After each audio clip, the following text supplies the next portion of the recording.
Hey everyone, it's Darren here from Texas Small Town Rides. So I have been putting together for most of the evening a reevaluation of my motorcycle accident. I wanted to put together something maybe a little humorous, a little bit more information, some after action report talking about, everything that happened after the video and maybe reevaluate with a more clear mind of what actually took place. Watched it a few times and I realized I need to be a little more honest with myself and a little more honest with you guys and be open about what has happened in my mind and what actually happened in hindsight. So let's get started with the video and we'll keep the commentary going and hopefully it won't be too long. Texas Small Town Rides, let's get rolling. Darren's not out for a leisurely ride today. He's really getting after it. So, Jimmy is right. I will discuss a little bit of that. I didn't get enough sleep. I went and got a bunch of caffeine, and it affects me in a way that is kind of unique to me and different from other people. Oh, yeah, he looks like he really wants to roll today. So what he just said is, oh, yeah, he looks like he really wants to roll today. Jimmy and I have been riding together for 3 years. We understand each other's habits. We're very comfortable with one another. We've had many discussions on what I think he should improve on, and he's told me what I think I should improve on, or excuse me, what he thinks I should improve on. So we recognize when each other are not in the right mindset, and he recognizes it. Here's the specs on the bike. 18 Road Glide Ultra with me on it, full tank of gas, all the equipment I carry with me is about 1,200 pounds. Left-right lean angle. Left 31, right 29. That's going to come into effect later in the video. Let's keep going.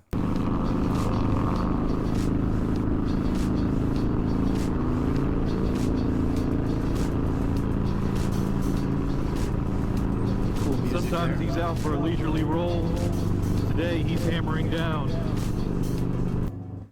So what Jimmy just said is important. He recognized that most of the time I like to ride in a more leisurely fashion. But today he recognized that I was hammering down. I was passing people. I was not unsafely, but I was putting more aggression into my riding than I typically do. As I said, I didn't get a lot of sleep, so I drank a lot of caffeine. Caffeine makes me a little more aggressive, makes me kind of jittery. It makes me feel as if I'm more alert. I call it being hopped up on the bean. And so I was at this point. I'm hopped up on the bean. Not a good thing to be when you're riding a motorcycle. I also woke up that day and I felt that I had learned everything about my motorcycle, and I felt that I was like in a weird symbiosis with the universe and my motorcycle, and that I could do anything I wanted with the motorcycle. Huge mistake. My brain was way out of whack in thinking that. I pause here because Jimmy and I had been spending most of the day on sweeping left and right S-curves. So when I saw this sign, my brain saw 20 mile an hour S-curves versus 20 mile an hour left hairpin back to right hairpin. That was a mistake again that I overlooked. I wasn't accepting the data that was being provided to me as a rider by clearly published, well-designed signs. So here we go. Let's talk a little bit about the cameras.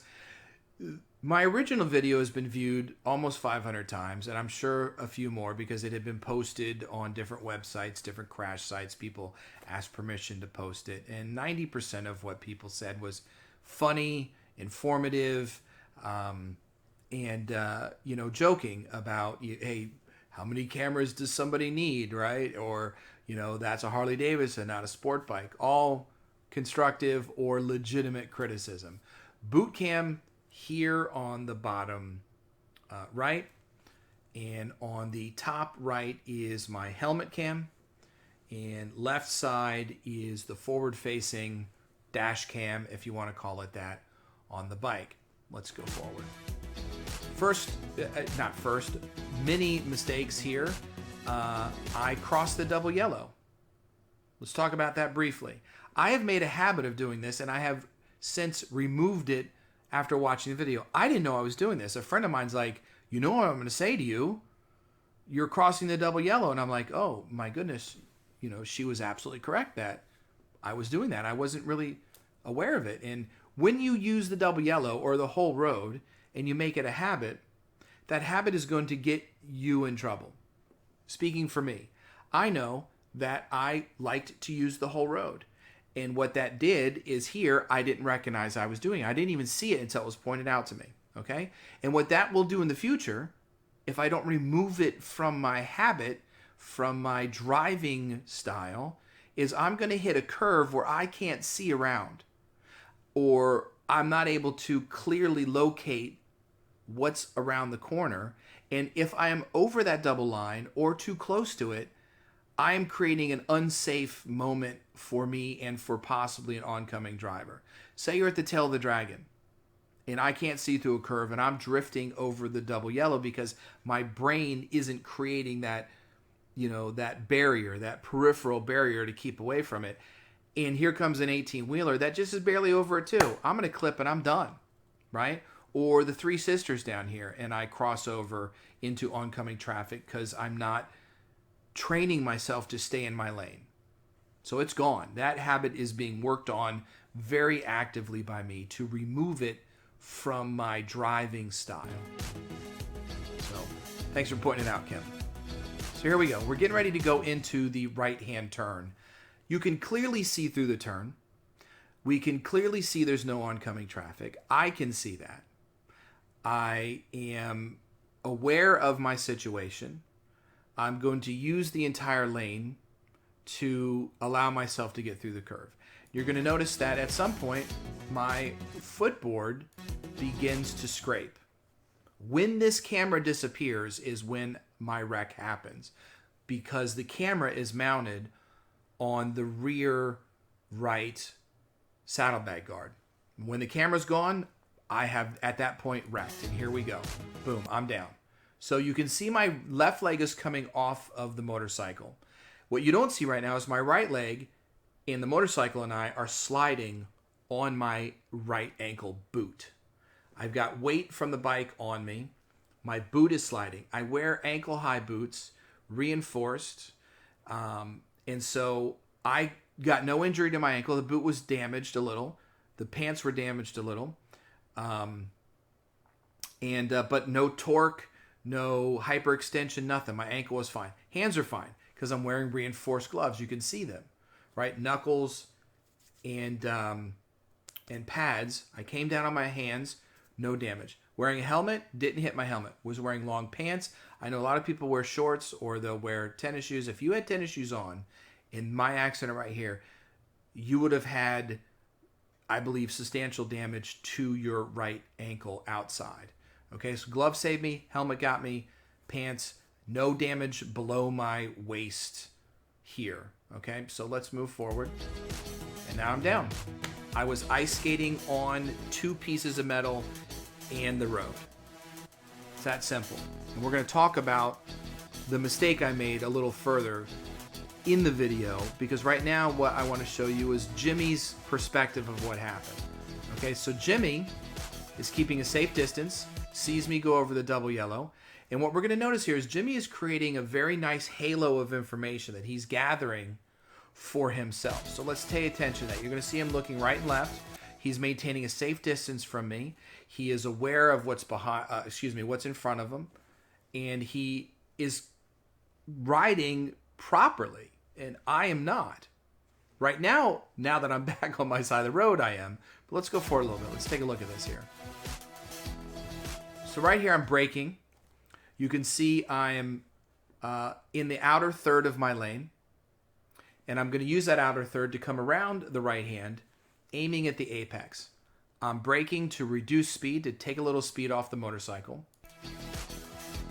And right here, let's talk for a few minutes, hopefully not too much, about what is happening in the video at this exact moment. And I have to be honest with myself about this moment. Right here in the video, this motorcycle at this speed, at this angle, at this amount of control, at this moment, 9 times out of 10, makes this turn. Let's see if we can get the video. Okay, I make this turn. I don't know what's going on with the light. Come on, light. There we go. Makes this turn. 9 times out of 10, I make this turn. Or 10 times out of 10. Okay? Because I'm in control here. I'm not doing anything stupid at this point. Even the 40 mile an hour is not too much for this lean angle, this motorcycle, this turn. All the information, I can easily get through the turn. Just doing what I'm doing here. A little bit further, let's go here. So here's where the mistake begins to happen. You can see I have at least 2 feet between myself and the white line. I have several feet between myself and the yellow line. The apex is over here by where my arrow is, and I'm clearly aiming for it properly. But here's what the mistake is. If I continue doing exactly what I'm doing here, or even reduce speed a little bit to let the bike lift, right, I still have plenty of room to get through the corner. At this point, I'm okay, but I hear the foot pegs. I'm dragging. I'm thinking I'm cool. I'm thinking I'm at the Isle of Man. I think I'm MotoGP. I think I'm a lot of things that I'm not at this moment. I'm thinking the bike is a lot of things that it's not. Okay, so I push a little bit on the front to give myself a little more aggressive angle. I begin to accelerate. 29-degree right lean angle. And I exceed it almost immediately after I begin to accelerate. And here we go. Right? Again, this is right before my accident. I'm in full idiot mode. 8 feet back, I make the curve. I make the curve here. If I took 3 miles an hour off my speed just by reducing acceleration, the bike leans up a little and you can see I'm just going to gently get through the curve. But I want to be cool. And here's the problem. Right here at this moment, life comes around and several things happen. Ego, lack of sleep, caffeine, cameras on my bike. We're out there trying to gather content. We're out there trying to, be something that other YouTube channels aren't. Okay? This isn't viewers' fault. This isn't you guys' fault. This is my fault. This isn't even Jimmy's fault. 3 cameras on my bike. I'm sure that somewhere in my head, I'm thinking content. Cool, right? I'm thinking, I want to be like the guys at the Isle of Man. I want to be MotoGP. I want to push my motorcycle. I want to prove that Harley Davidsons can do things that they actually aren't designed to do. All of these things are coming into my head and cause me to make bad decisions, which I am at this exact moment. And boom, front engine guard digs in, bike lifts up, not gently, it just comes right back down on the front engine guard and the rear saddlebag guard, and now I am just sliding. And here's the problem. I'm going about 37 miles an hour across the double yellow. If there was a car coming at 3 miles an hour, that's a 70 mile an hour impact. My life has changed forever. The person who's driving that car is not going to have a good day, and their life has probably changed forever as well. Probably not going to get injured, but they're going to have repercussions that they hit a motorcyclist, whether it was their fault or not. And it wouldn't be their fault because I crossed the double yellow. Here I go. Okay, my right leg comes out. I come off the bike. Hands we've talked about. Boots we've talked about. Helmet and pants. I wasn't wearing a jacket. I have a tattoo. And it had some work done on it like 2 days prior to that, and I wanted to let it air out. That'll never happen again. I will sweat. So here we go. Jimmy gets off the side of the road quickly, begins to assess the situation. You can see him looking at me. I give him thumbs up. I feel like I'm doing okay. Jimmy takes the thumbs up. He gets his bike, like I said, off the side of the road safely, begins removing his helmet. You can see the helmet cam. I'm walking over to Jimmy because at this point I'm starting to feel a little bit of the pain. So I need him to check out where the pain is coming from. Tell me what's happening. And he tells me I'm not bleeding. He's reiterating, I'm not bleeding. He maintains a very close distance to me. Jimmy and I don't spend our days holding hands and hugging on each other. We are normal friends who just keep their standard social distance. Well, not standard anymore, but at this point, no COVID, right? So we are not going to be on top of one another. And he, as you can tell, has a hand on my elbow. He's watching me. We talked about this later. He wants to make sure that if something continues to go wrong and I go down, that he's very close and able to handle me very quick. You see, he's got his arm on my back. He's close. We're going to go over and take care of the motorcycle, try and get it off the road, right? Right now, I start feeling worse. My back starts hurting more.